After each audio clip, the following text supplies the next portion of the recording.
The new mythology of monsters. Minotaur. Burning shadows the sun is born. That was the end in King Minos's toast. Poetry he stole from a man who had been the queen's lover.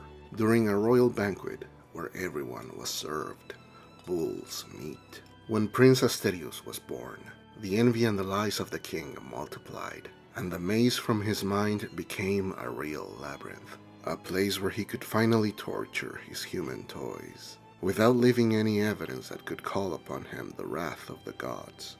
But the king was himself useless, so a reputable inventor had to come up with the outline of the labyrinth, the father of Icarus. Θέλω να μου φτιάξεις έναν λαβύρινθο. Όπως διατάξεις, μεγαλειότατε. The inventor was tossed along with his son into the labyrinth, where he found all the secret exits sealed by other inventors, before discovering that a deadly cliff was the only escape.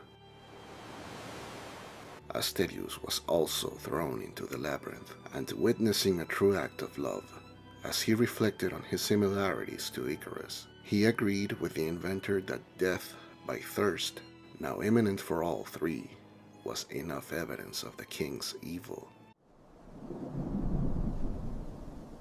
With bird droppings and feathers on their hands, they swore to return for Icarus. Asterius, with nobility, tried to end his so-called father face to face, but the vermin that was the king already knew what to say to feed upon the boy's pain.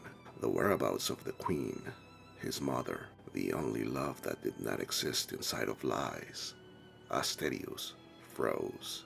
The king was hypersensitive to criticism. That's why his guards were not there to stop the inventor, who, after becoming a puppet for the god of spirits, armed himself with a golden horn.